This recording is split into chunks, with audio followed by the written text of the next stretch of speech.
Hey, this is Tommy, and welcome back to Alderman Farms. Hey, thanks for checking into our Protect the Pollinators series. In this episode, or this segment, and the following segment, Jolene and Sarah are going to teach us a lot about what to plant, the types of plants and vegetation that attracts pollinators to our property. Because look, the more pollinators we have, the better off everybody is. So let's join the discussion now. All right, so don't be so quick to clean up everything. Leave some habitat for pollinators. Avoid chemicals. What else we got going? What else do we need to be thinking about? Well, another one I know it's super important is native flowers. So Sarah's probably got some fantastic ideas on like types. She's the flower expert, but and I'm new to Mississippi. Well, no, you're new to Mississippi too, but fair enough. But I'm surrounded by Yankees. I had no idea they were both. Wait a minute, I'm Canadian. I'm not Yankee. They're very different. Either way, we're not so bad, are we? No. But native flowers are fantastic for our pollinators. They're very different than if you plant, or put out a tropical flower. And I'm not against. If you have a tropical flower, enjoy your tropical flower. There are plant purists out there that would be like, you can never have any of your special flowers. No. But have as many and increase the number of native flowers that you have in your garden. Native flowers are, just like you said, they're Mother Nature's way of ensuring that what's on the plate of a bee or a pollinator in general, is what they need to eat. It's a tropical flower is not going to help a bee down here. It's going to help in Hawaii, but it's not going to help in Mississippi. Or the milkweed plant that you're buying that's tropical is not going to help here, but swamp milkweed will help those butterflies, right? The monarchs. So you want to make sure that you have as many native plants and native flowers, and some of those are just going to pop up and you're going to let them thrive. And sometimes some things that happen is that non-native plants pop up and take over, and you actually need to get rid of them so that the native plants can thrive. So Sarah, I don't know what you would add on that, a bit of a ramble there, but. Oh no. And I think the best thing about native wildflowers or plants in general is that they're perennial. So it's like you plant them once or you introduce them to your property and they're just going to be there. And they're going to be something that that your pollinators need and want. And there's my little wildflower. That's Marigold. She's not a wildflower. She's anyway. Marigold. Yes. But I think the best thing that we can do is find a native plant breeder in your area. We have some, and I think one of the bigger ones we have is in North Mississippi, where he is just like maybe North Mississippi or Jackson. But anyway, that's what he does. That's what he specializes in, and that's the only stuff he sells. So I could go into a list, and but I like to basically every season of the year, when I'm riding around, I like to just see what's blooming, and I go and I research it. You have elderberries coming up here soon they're going to start blooming, and they are prolific. I mean, it's a bush, it's a tree. But that's something that a lot of people just are assuming they're just going to cut it down because it's in their way or whatever. But it's an amazing pollination station, if you will. Yeah. But that reminds me too. I've already mentioned, and we talked a little bit about how suddenly I started seeing pollinators that I had never noticed before. The same is true of little flowers that I had never noticed before. Yeah. Even little tiny flowers, when in areas that I had. Yeah. Say again? You're right. The tiniest little, close to the ground, that disappears if you mow it. Yeah. It's amazing to me. I love it that out in we call our pasture, it's not serving much of a pasture, it's just what it's become called, and it's also where I've got my beehive. But I've got tons of clover that comes out there. But it's not just the clover. And even out in the front of our property, out by the road, we planted some fruit trees and stuff out there, and I'm trying to get some wildflowers to come. But there's already stuff that I probably would be classified as weeds. But if I don't mow out there, it's just amazing. There's 50 different things growing with pretty little purple flowers and white flowers. And that is one of the biggest sources. Our spring coming up here in spring is going to be a huge flush of what a lot of people are just going to consider spring weeds, but they are lush and they are full of that early food for our pollinators. And we truly, honestly, we need to leave them there. Let your lawn get a little bit tall so those plants can thrive for a minute, and let those pollinators coming out of hibernation, like, let them have at it.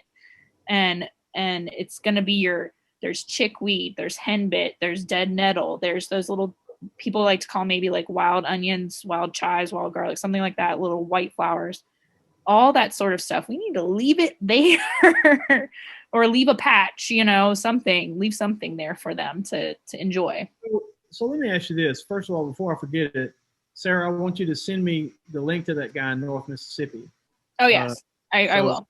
So I can check him out, and also so our viewers can check him out. Sure. But not only that, you just rattled off 4 or 5 names of things, and the only one I knew had ever heard of was chickweed. Yes. How do you know that? More importantly, how can we know that? Do you? I know this is a curveball. I didn't prep you for this, either, Jolene. But what are some resources that you can mention here and send me the link to, where people can go and search for what they can find in their area? Okay, let me think. So the way I came about all this is just by my basic research into herbs that grow around me that are native to our area. Okay. And when you start getting out into your yard and noticing things, you will just see this stuff because it's prolific. It is going to be everywhere. And you're going to want to know what it is. Is it something that you want to eat? Is it something that can be beneficial to you or to the insect population? So there are guides out there. There are books. There are websites that are, you want something specific to your area. So we need, for our area, it would be something southwest Mississippi or southeast United States. So you're going to, there's stuff that I've, noticed that growing up in Pennsylvania, it's up there, but it's grows differently. It's not as abundant, and down here it is like some of the stuff, it's almost invasive, like kudzu to a degree. If you let it go, really, I let the chickweed go in my garden because I love it, and it's a carpet, it's a blanket in the spring of chickweed, and it'll get shin high if I let it. So you just have to I will give you some resources, but there's a lot out there. It's my studies in herbalism and meeting people. Like, I think one of the things that I got to do on your property was do an herbal walk. Yeah. With the apothecary, some beautiful ladies that came out. So that sort of stuff. That was an eye-opening experience because we had mapped out, they asked us to map out a walk. And so what do we have, like 20 something people? It was a nice group. Yeah. It was a nice group. And so we mapped out, I had planned a walk, leading out of our driveway and going down a trail and going all the way back we've got 116 acres, and we were going to go back on the back 40. We've got a creek and do all this stuff. And it took us 2 hours to get out of the driveway because that's what I was going to say. We stood in the driveway for a solid hour. Yes, it was incredible. She had noticed, I don't remember, 5, 6, 10 species of things right next to the driveway that had medicinal qualities. Yep. They were gorgeous. And, and it was just their lucky day that I hadn't mowed them yet, That was And the day I learned about crepe myrtle, and I'm not an expert on any of this kind of thing. I'll preface that, but that crepe myrtle could be used as a treatment for like, what is it? Not type 2 diabetes. It has something in it that, you know, can be a good supplement. And I was just like blown away. But it is, I mean, you know, like in 25 square feet, she identified down on the ground little tiny flowers of 6 or 7 different species of herbs that we didn't put there. God put them there, and they just showed up, and it was just amazing, you know. So Patty says we need to do that again. Oh yeah, I'd like to go to that. Yeah, we can. All do right, so viewers, check down in the description of this video, and because Sarah's gonna dig around and get some links or some ideas, or maybe just some good Google search phrases to help you find native flowering plants for your area, different herbs or whatever. So hopefully we'll have that down in the description to help you out there. Jolene, I have 2. Yes, I have 2. I just wanted to quickly add. I think you can Google wildflower. I think it's wildflower.org. And it brings up a database that you can choose your region. I literally pick your state, and it'll bring up all the wildflowers. Well, they're all of them, but it brings up a database of wildflowers that are documented. And it's really nice because it's got the picture and a lot of information on it. So that's one. And the second one is more of a commercial place. You do want to be a little bit careful and do your own research of the flowers in advance, just to make sure that you are actually getting a native plant. But American Meadows, I think it's called, and I'll provide you both the links as well, but they sell seeds or sometimes whole plants that often many of them are native, but you have to double check, because I think I've seen the odd one that I've been like, are you really native? I'm not sure. And I could be wrong. It might not be my expertise. I'm definitely not the, you know, ultimate botanist out there, so I may not know, but it's been a good site for things like I'm looking for, you know, black-eyed Susans, and those are fantastic, native to the region, and I've been planting those. So great for that kind of stuff. The American Meadows, their seeds are great. I finally got a nice little stand established this fall. And I think that's something that needs to be known about our area, warmer areas, and the wildflower packs. If it's not something you know, well, actually, a lot of perennial plants like to be planted when it's cool. So that goes for the seeds or a live plant. They are going to need some time to get their roots established. So with those seed packs or wildflower mixes, I mean, I got the giant bag of them this last fall, and they're very heavy on the cool season flowers. So these are going to be flowers that are blooming like first thing in the spring, and you're just going to have better results in general if you get them planted in the fall. And it's pretty much pointless, I'm going to just go ahead and say it, to try to plant them in our warm springs, because oh yes, our our last frost date is like the beginning of March. So you want to have that stuff, you want to have anything that's in those seed packs planted well before that. So we're recording this right now in January the 18th. Mm-hmm. Too late? Too early? I mean, should it have been done? Is it too cold to do it now? No.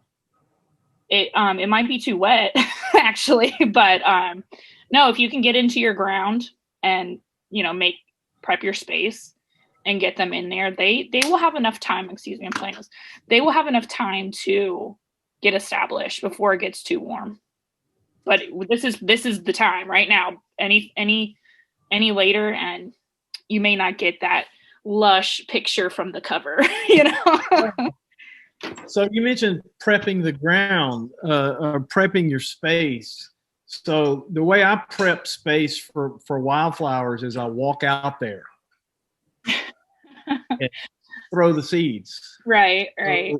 So I'm understanding I'm probably not going to get the best return on that investment. No. No. So if you've got a 5-gallon bucket of these little tiny seeds of wildflower mixes or whatever, how do you recommend? It's not like planting snap beans. I mean, no, yeah, their seeds are very small. How do you plant? How do you do that? The seeds are really, really small. And that being said, you need to think about the depth that they need to be in the soil or covered with soil. So to go just a step back, I prep by making sure my area is rid of grass as much as possible. And Jolene and I both love to tarp our areas to just, the best time to do it's in the summer. You just throw a tarp out there or a black sheet of plastic or a silage tarp and just kill all the grass, kill it all down.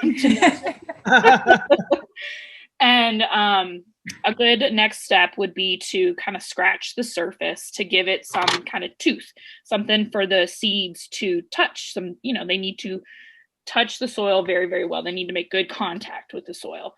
So a lot of seeds like to have daylight to germinate. Some do not. So I think what I did this year was just scratched my surface pretty well I coated. I probably had I overseeded. Let's just put it that way. I overseeded, but then I went back and lightly raked over everything to just help the seeds touch it, be covered with, touch as much soil as possible, but not bearing them like a bean seed, for instance. Yeah. See, so if you buy a commercially prepared and I mean a healthy, maybe not the ones with the neonic, whatever, but you got a conglomeration of seeds that prefer various depths and whatever. Yes. Right.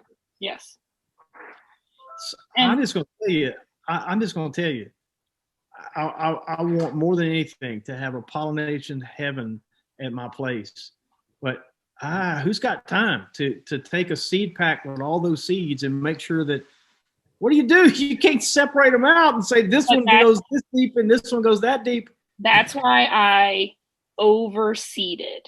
Okay. That's why I think I was successful in getting the actual, the mass that I've got so far this year is I did probably, Jolene, what's the size of one of those tarps? 20 by 10 by 20, maybe. 10 by 20. So I just threw one of those out there on a space that I was like, this is going to be the wildflower patch now. And they come like, I'm going to use my hands. I'm very visual. It's a pack about this big, but about the size of a piece of paper. Okay. My daughter's homework here, the size of a piece of paper. And I did 3 of those and just hand sprinkled over the entire space. So it was way more than I needed, but because you're dealing with that, seeds that don't need sun, seeds that want some sun to germinate, I think that really did the trick. And Tommy, I do it a bit differently. Like Sarah's way is fantastic. She's definitely expert on getting a large volume of flowers, but I'm a one-man team in market season, and I'm like you, I don't have a lot of time. Neither does Sarah. Sarah works full time, so she certainly doesn't have a lot of time either. I'm not trying to say that, but I do it a little bit differently. I collect a lot of my own wildflower seeds from what grew the previous year. I put them all in a big giant bucket, and then I walk around the yard and I plunk them on top of the soil. And I just plunk them just enough that they touch the soil, because most of the seeds, they're wildflowers. They're meant to fall and germinate, most of them. There are definitely ones that prefer, darkness to germinate. But even if you get those seed packets, what's likely going to happen, you may not get them that year or that season, but you'll probably get them the next season. So if they don't get through that cold spell that they really need, just means that you may not see them until the next year after. But it's not that they won't occur, because that would have happened to them naturally in the wild anyways. So I think we want to be careful. Don't overthink that you've got to do a lot of work. Just plunk them down. Yes. And they'll start to come, and slowly they'll start to mass out. There'll be lots of them. And that's exactly what happened. First year I did this, I had 1 ice cream bucket of seeds. This year I did it, I've got 3 large, like industrial from the bakery buckets of seeds. So it definitely will work, and it's not that hard. Yep. Good. Well, that makes me feel a little better because, you know, my strategy thus far has been, you know, grab a bunch of seeds and go walking and just throw them, you know, and of course I'm throwing them on the grass, and I know that I'm not going to get a high percentage of immediate yield, but my thinking, and I don't want to put you, I don't want to say, Jolene, that you're affirming me completely in my strategy, but a little bit you were, because that's what I was actually thinking is, okay, these things normally just fall. So that's what I'm, you know, they don't, you know, they fall where they are. And so that was kind of my thinking, that I'm just helping them fall. Mm-hmm. And even though they're falling on grass or whatever, some of them are going to make their way down. And I've seen it happen. That's one reason we've got so much clover out there now is we originally, and it's also to piggyback off of something else you said, Jolene, we seeded a bunch of clover out in that pasture years ago, and it's only started manifesting itself. You know, it was 2 or 3 years before we started seeing any significant amounts of clover, and it exploded this past year. You know, so I'm hoping the same happens with the some of the flowering stuff I've thrown out there.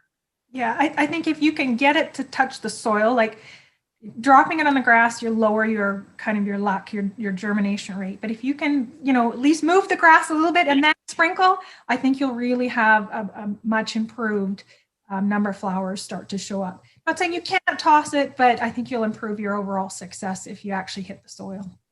You can always use my trick of do it right before it rains. Yes. It's pretty much like a guarantee.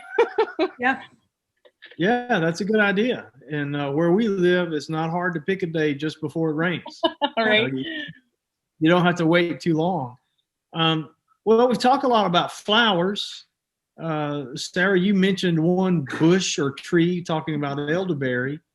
Let's talk about some more. Are you guys prepared to talk about some more permanent additions to your landscape that would be pollinator beneficial? That was good stuff, wasn't it? Listen, tell me in the comments what jumped out at you. What was the most exciting thing that you learned, or the most intriguing thing? Did it create any questions in your mind that we didn't answer? Put them in the comments below, and then get ready for the next episode where this part of the discussion is continued, and we may pick up on your concerns in that episode.